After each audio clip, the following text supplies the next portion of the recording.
dị ka ndị Igbo kwuru sị, onye na-amaghị ebe mmiri bido wee maba ya agaghị amarịnata ebe ya nwa mmiri kwụsịrị. Ọ bụkwa na ihe mere ede ji wee bee nwee. Ọ bụ ya ka anyị nwabụ ndị newspaper ji wee kwechiri kpọmkwem si na anyị ga-amarịrị ebe nyanwa mmiri siri wee baa opi ụgbọgụrụ. Ihe mụnwa bụ ogbu onye akpa ntị ji wee mere isi akụkọ nke ụbọchị tata bụ okpotokpo oshi anya ọcha nke ndị ụlọ akụ, ya bụ ndị bank nke Naịjirịa na-ezu ụmụ Naịjirịa n'ego ha rapụrụ na nchekwa nke ha. O were bụrụ ya bụ na onye na-amaghị ihe a na-eme ewere ya mee ihe a na-eme. Ọ bụ ya mere anyị nwa ji wee gaba njem gbasara ihe ndị a, maka na onye njem ka onye isi awọ mara ihe na-eme. Anyị si na mpaghara mba United Kingdom were nyochaba ma nyochapụta ma na-ewetakwala ụnụ ozi nyochapụta nke anyị mere, nke na-egosi etu ndị ụlọ akụ, ya bụ ndị banki nke Naịjirịa si ezukọrọ ego ụmụ Naịjirịa dobere n'akafa. Ihe nke ka ewutekarịsị anyị njọ bụ na ahụhụ na agụụ dị n'obodo nke Naịjirịa, bụ ihe nke Tinubu ji aka wee dobata n'obodo Naịjirịa, mezie Naịjirịa ka o dobe iru ka ntọọ. N'agbanyeghị otu Naịjirịa si wee dobe iru n'oge ugbu a, ndị ụlọ akụ, ya bụ ndị banki, ma ịkachite obi na-ezukọrọ ego n'ego ndị mmadụ dobere n'akafa ka fa nekọtaba anya, nke fa na-akpọ bank charges n'olu ndị iti. Ngwa tọzie ntị ala ka anyị tụnyere ụnụ obere azụ nke anyị sikwelu. N'ihe onyonyo nke a ị na-ekiri, anyị ga-egosipụta ụnụ akwụkwọ oshiari dịgasị iche iche iji gosi ụnụ na ihe anyị na-ekwu chịkọrọ ọnụ ma bụrụkwa eziokwu nke akụghị mmiri ọbụla. Anyị ga-amalite ugbu a n'igosipụta ụnụ ihe ndị oyibo kpọrọ Financial Capital District of the World, nke anyị nwabụ ndị nọ na mba United Kingdom na-akpọzi ya London Financial District. Anyị atụlele, gbakọọ ma chịkọọ na-ewepụtara ụnụ ihe dị iche n'etiti ụlọ akụ nke Naịjirịa nakwa ụlọ akụ nke mba United Kingdom. Na nchịkọta akụkọ ihe anyị nyochapụtara, anyị hụrụ na oshi anya ọcha nke ndị ụlọ akụ Naịjirịa na-ezu ndị mmadụ bụ ihe karịrị akarị. Tupu anyị agaba n'iru, anyị ga-akọwapụtala ụnụ ihe bụ ụlọ akụ nakwa ụzọ dịgasị iche iche ndị ụlọ akụ si enwetara onwe ha ego. Ya nwewe ụlọ akụ bụ ihe nke ndị oyibo kpọrọ bank. Ọ bụ ụlọ ọrụ ego ebe a na-anabata ma na-echekwaba ego ndị mmadụ. Ha na-agbazikwara ndị mmadụ ego ma na-enyekwa obosara oke ego azụmahịa dịga iche iche. Ejikwazi m ohere a were na-ekwu na ụlọ akụ na-alụ nnukwute ọrụ dị iche iche n'ihe gbasara ekọnọmi, ya bụ akụ na ụba, maka na ha na-eme ka ego na-aga n'usoro o kwesịrị. Ụlọ akụ na-alụkwa ọrụ n'etiti ndị nke butere ego ha ka echekwara ha n'ụlọ akụ nakwa ndị nke bịara n'ụlọ akụ ibiri ego nke ha ga-eji wee gboo mkpa dịrị ha. Ugbu a o doro m n'anya na ụnụ amatago ekem na ọrụ nke dịrị ndị ụlọ akụ, ya bụ ndị ụlọ ọba ego ebe ha na-arụ. Agazi m eji ohere a wee kọwapụtara ụnụ etu ha si enweta ego nke ha n'onwe ha. Ụzọ nke mbụ ndị ụlọ akụ si enwetara onwe ha ego bụ ihe anyị kpọrọ interest income n'onu ndị iti. Nke a bụ otu n'ime ụzọ ndị ụlọ akụ si enwetara onwe ha ego site na ị na-anapụ ego ọmụrụ nwa n'aka ndị ha binyere ego, nke a na-akpọ loan n'olu ndị iti. Ya bụ ego ahụ nke ị kwụnyere n'ụlọ akụ nke a na-akpọ bankị ka ha ga-ewere wee binye onye mbimbi ego. Emesịzịa onye ahụ ga-akwụghachi ha ego ọmụrụ nwa n'isi ego ahụ ị kwụnyere. Ọ bụ ya nwa ka ha si ewere ego nke onwe ha. Ụzọ nke abụọ ha si enweta ego bụ nke anyị kpọrọ interest on deposit, ya bụ n'ụlọ akụ ga-akwụ gị nwa obere ego n'ego ahụ ịkwụnyere ha ka ha na-echekwabala gị. Ịtụnezie ya nwa bụ obere ego ahụ ha na-akwụ gị dịka ọmụrụ nwa nakwa nke ha na-anara ndị ha binyere ego gị nke a na-akpọ loan, ị marazie na mmiri ọkụ bụ ọkụ eji egbu mbe. Ya nwa bụ ọmụrụ nwa dị n'elu ego nke ha na-akwụ gị na nke dị n'elu ego ha na-anara ndị ha binyere ego gị ya bụ loan bụ ihe anyị na-akpọ net interest margin. Ọ bụ ya nwa bụ interest margin n'olu ndị iti bụ ụzọ ọzọ ndị ụlọ akụ si enwetara onwe ha ego. Ụzọ nke atọ ha si enweta ego bụ nke anyị kpọrọ investment.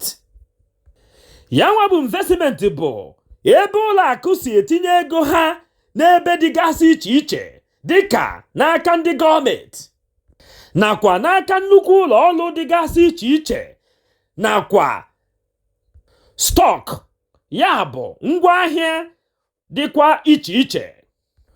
Ọ bụ na ịlaghachite azụ n'ego ha tinyere ha ewere nweta ọmụrụ nwa, ya bụ ụzọ ọzọ ha si enwetakwa ego. Ụzọ nke anọ bụ nke anyị kpọrọ mortgage servicing. N'ebe a ụlọ akụ dị iche iche na-egopụtara ndị mmadụ ụlọ na-enwetakwa ego ọmụrụ nwa n'isi ya site n'ịdị na-elekọta ụlọ ndị ahụ ha zụtara anya, nke gụnyere ego ndị ga na-akwụ ha kwa ọnwa nakwa ego ndị ọzọ so ya n'azụ. Ụzọ nke ise ha si enweta ego bụ nke anyị kpọrọ asset management. Nke a bụ ebe ụfọdụ ụlọ akụ na-enyere ndị mmadụ aka were na-ejikwara ha ahịa mmụta ego ha. Ọ bụkwazị n'ụzọ dị otu a ka ha na-esi enweta ego ọmụrụ nwa nke ha na-ana gị site na ntụziaka nke ha na-enye gị. Ụzọ nke isii ndị ụlọ akụ si enweta ego bụ nke anyị kpọrọ trading and investment banking. N'ebe a nnukwu ụlọ akụ ndị ụfọdụ dị iche iche na-etinye onwe ha n'azụmahịa nke a na-akpọ ọma ahịa ego dịga iche iche, ebe ha na-egote ma na-elekwa ma na-enwetakwa ego ọmụrụ nwa. N'otu aka ahụ ha na-emekwa nke ndị oyibo na-akpọ mergers and acquisition adversely, underwriting services and assisting companies with capital rising. Ya bụ inyere ụlọ ọrụ dịgasị iche iche ego nke ha ji ebido azụmahịa ha. Ụzọ nke asaa ha si enweta ego bụ nke anyị kpọrọ credit card operation. N'ebe a ụlọ akụ ndị nke na-enye credit card na-enweta ego ọmụrụ nwa site na ego ha na-anapụ ndị dara iwu akwụghachighị ụgwọ ha mgbe ha tosiri ịkwụ ya, ma ọ bụ mgbe ọbụla ị gara n'igwe eji ewere ego nke a na-akpọ ATM machine were sụnye ego credit card n'ime ya were dọla ego, ndị ụlọ akụ ga-ana gị ọmụrụ nwa n'elu ya. Echefukwala na o nwere ihe dị iche n'etiti credit card nakwa debit card. Credit card bụ nke ha ji wee gbanyere gị ego ị na-eri, mana debit card bụ kaadị nke iji ewere ego n'ego gị. Ụzọ nke asatọ ha si enweta ego bụ nke anyị kpọrọ treasury service. Ọ bụkwazi ụzọ ndị ụlọ akụ si agbaziri echekwala nnukwu ụlọ ọrụ dị iche iche nakwa ndị gọọmenti ego ha, werezie na-enyere aka ịhụ na ego ahụ ha gbaziri ha nakwa nke ha jiri malite ọrụ na-aga firiri welewele. Ụzọ nke itenaanị ha si enweta ego bụ nke anyị kpọrọ foreign exchange. N'ebe a ndị ụlọ akụ na-etinye aka n'ịgbanwe ego obodo mba ndị ọzọ dị iche iche, sikwazịa n'ụzọ dị otu a were na-adọbiri ego ọmụrụ nwa nke ha. Ụzọ nke iri ha si enweta ego bụ nke anyị kpọrọ financial service. N'ebe a ụlọ akụ ụfọdụ na-enyere aka n'ikpuchikọta ụgbọala, ụgbọelu, ụgbọ mmiri, ụlọ dịgasị iche iche nakwa ndụ mmadụ, ihe akụ ihe enwe ya bụ nke ndị oyibo kpọrọ insurance nakwa asset custody nakwazi ahịa ego dị iche iche. Ụzọ nke ikpeazụ ha si enweta ego ya bụ ụzọ nke iri ha si enweta ego ha bụ nke anyị kpọrọ fees and charges. Ebe a ka mpịtị kwere. Ọ bụ nke a ka ndị Naijiria na-akpọ bank deductions. Ọ bụ nke a bụ ejecha agwụ nke a ka anyị nwa bụ ndị Brothers at Newspaper ji wee mere isiokwu n'ụbọchị tata, maka na ọ bụ ebe a ka ya nwawu nsogbu makuru nwa n'aka. N'ebe a ka ndị ụlọ akụ si anapụ ndị mmadụ ụmụ urughuru ego dịgasị iche iche dịka nke ha kpọrọ account maintenance, overdraft, wire or fund transfer, ATM usage nakwa foreign exchange. Ọ bụ ihe ndị a niile bụkwazi ihe nke na-enye ha ego. Ugbu a ka anyị bazie n'ubi onye anyị bịara. N'ozi nyochapụta nke anyị nyochapụtara bụ nke anyị na-ewetara unu ugbu a. Anyị nwa bụ ndị Brothers at Newspaper chọrọ ịgbado anya nke ọma n'ihe gbasara ụmụ urughuru ego ndị ahụ ndị ụlọ akụ nke Naijiria na-anapụsị ndị mmadụ mgbe ọbụla ha na-enyefere ego ha n'aka onye ọzọ nke a na-akpọ bank transfer. Gbaa mbọ hụ na ị gere okwu a ruo n'isi njedebe ka ị were hụ ebe nyanwa mmiri si wee baa opi ụgbọgụrụ. Ihe nke ị na-ege nke ndị oyibo na-akpọ report anyị ji n'aka ugbu a. Na nnyocha nakwa nchọpụta nke anyị mere, o doro anyị anya na ndị ụlọ akụ niile bi n'ala Naijiria na-anapụ ndị mmadụ ego mgbe ọbụla ha mere ihe a na-akpọ transfer site n'otu ụlọ akụ were ziga ya n'ụlọ akụ ọzọ. Mana n'oge ugbu a anyị na-ewetara unu ozi nchọpụta nke a anyị mere, anyị chọpụtakwazịrị na o nweghị ụlọ akụ nke na-ana ego ọbụla na ọ bụrụ na isi n'ụlọ akụ ha were na-eziga ego n'ụlọ akụ ha dị na mpaghara akụkụ Naijiria. Nke a were bụrụ ozi ọma nke izizi anyị nwetara n'aka ha. Mana ọ bụrụ na isite n'ụlọ akụ otu ụlọ akụ were na-eziga ego gị n'ụlọ akụ ọzọ na mpaghara Naijiria, mgbe ahụ ka ha ga-agwa gị ihe ọkụ ji ntị oke eme. Na nchọpụta nke anyị mere, anyị matara n'afọ 1993 na enwere ofu otu ehubere nke ndị ụlọ ọba ego Naijiria, ya bụ ndị Central Bank nakwa ụlọ akụ niile enwere n'ala Naijiria bịakọtara ọnụ were kwuru dịka otu nke a na-akpọ Nigeria Interbank Settlement System, ya bụ NIBSS n'olu ndị iti. Ndị NIBSS lụrụ ọrụ dịka akụrụngwa iji were hazie ma chịkọta ọnọdụ nchekwa etu esi efegharị ego n'otu ụlọ akụ na ibe ha n'ala Naijiria. N'ibe ọrụ ha lụrụ nkenke, aga m asị na ndị NIBSS rụrụ nnukwu ọrụ ịhụ na a ga na-ebugharị ego n'etiti ụlọ akụ na ibe ha na-enweghị nsogbu ọbụla ma ọrị. Ha nwa nọ dịka ejecha agwụ, ya bụ ebe ụlọ akụ niile nọ n'ala Naijiria ga na-abịakọta ọnụ were tụsasịa ego na ụzọ electronic transfer, bill payment, ya bụ ụgwọ ego dịgasị iche iche. Ndị NIBSS na-agba mbọ na-ahụ na ego onye ọbụla rutere ebe ọ na-eje ngwa ngwa ma lukwa n'udo. Ọ bụ ihe ndị a niile bụ ihe kachasị mkpa ndị ụlọ akụ si alụ ọrụ n'ala Naijiria. Anyị onwe anyị bụzi ndị Brothers at Newspaper nke ogbu onye akpa ntị bụ onye na-anụ ọnụ ya wee na-ekwusi na ọ bụ sọ naanị ọmarịcha ihe abụọ ndị a ị nụrụ bụ ihe na-agaghịta n'anya ya n'ala Naịjirịa n'ụlọ akụ. Ewepụ ihe ndị a NIBSC wepụtara, ihe ndị ọzọzi ndị ụlọ akụ nke Naịjirịa na-eme bụ ihe anyị kpọrọ ọgbara igbogharị. Ya bụ iwere nke a iri eme ego, m were nke a iri ego, ewekwana nke a ewekwana nke a. Ngwa na-egekwa ntị ka anyị na-aga n'iru. Aṅụ na ngwọ na nkwụ na-abịa.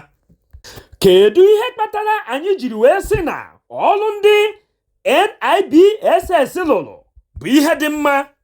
Ihe kpatara anyị ji wee kwuo otu a bụ na ọ bụrụ na enweghị ndị dị ka ndị dị otu a n'ụbọchị tata, ị mara na Emeka, onye nke sụbara ego n'ụlọ akụ nke First Bank, were chọzie ka ọ kwụnyere Ifeanyị ụgwọ n'ụlọ akụ nke GTB Bank, ị mara na ọ ga-enwe ndidi nke ga-ewe ya mkpụrụ ụbọchị ole ma ole tupu ego ya ahụ ewee rute Ifeanyị aka, ma ọ bụ ọ kwụọ ọkpụrụkpụ ego nke ga-eme ka o wee rute Ifeanyị aka ọsọsọ.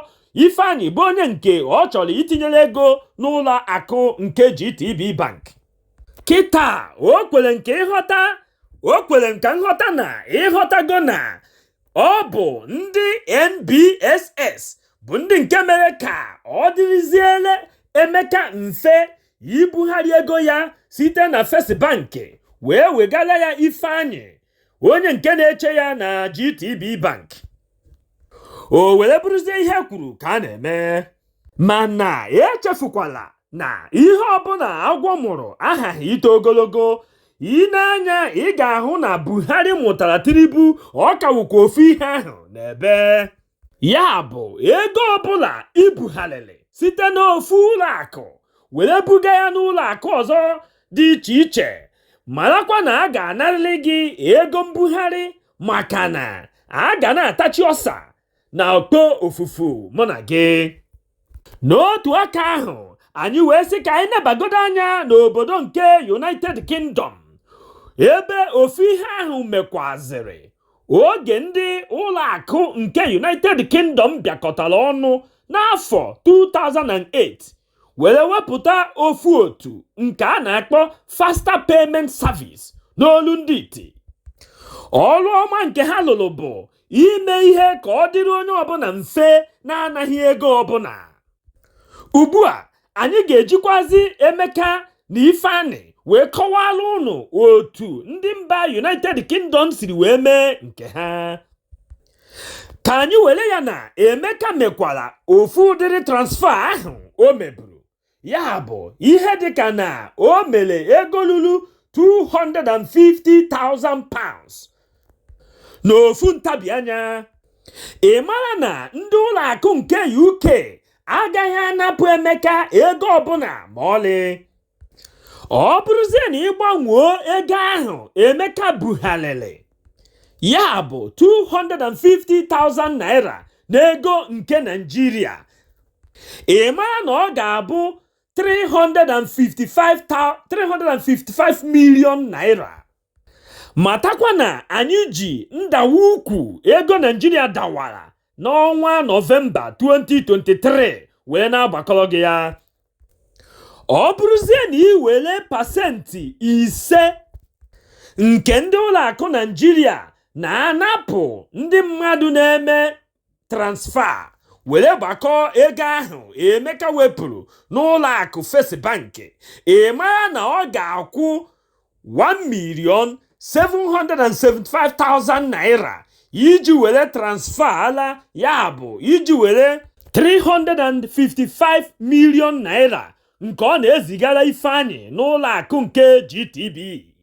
Ugbu a ajụjụ anyị wee bụrụzie na ọ bụrụ na ụlọ akụ nke mba United Kingdom nwere ike ịdị na-emere ndị mmadụ transfer n'efu na-anaghị ihe ego ọbụla ma ọlị, kedụzi ihe kpatara na ndị ụlọ akụ nke Naịjirịa jiri were na-anapụsị ndị mmadụ ego ha?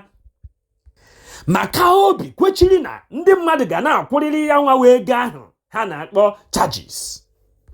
ọ pụtaziri na ndị Naịjirịa etosighị ịhụ ihe ọma anya? Ka unu achọziri ịgwa anyị na okwu nke Maazị Nnamdi Kanu kwuru sị na obodo Naịjirịa bụ obodo zoo, ya bụ obodo nke ụmụ anụmanụ? Achọrọ nke unu zaa m ajụjụ a maka na ọ kweghị m nghọta. Ka ọ bụ na ndị Naịjirịa erubeghị ogo inweta ihe ọma ọbụla? Ajụjụ ka m na-ajụ unu. Biko gbaa mbọ isonye anyị na agba abụọ nke Part 2 of Banking System in Nigeria, ya bụ oshi anya ọcha dị iche iche ha na-ezu ndị mmadụ n'ala Naịjirịa. Matakwa nke ọma na anyị nwetara oshiarị ndị a niile hụrụ n'ihe onyonyo anyị site n'ụlọ akụ nke Naịjirịa nakwa nke mba United Kingdom. Ya bụ ka ị mata nke ọma na anyị na-agwa gị ya nwabụ eziokwu dị ka o siri dị kpọmkwem. Echefukwala ịtụsasịrị anyị ozi ndị a ka o lute onye ọbụla ntị, maka na agba nke abụọ Part 2 of this report anyị ga-ezitere gị ga-abụ ọkụ na-elele. Ọ nụrụ ka ọrụ ibe ya, maka na oshi anya ọcha nke ndị ụlọ akụ Naịjirịa na-ezu ga-abụrịrị ihe nke ga-abịa n'isi njedebe.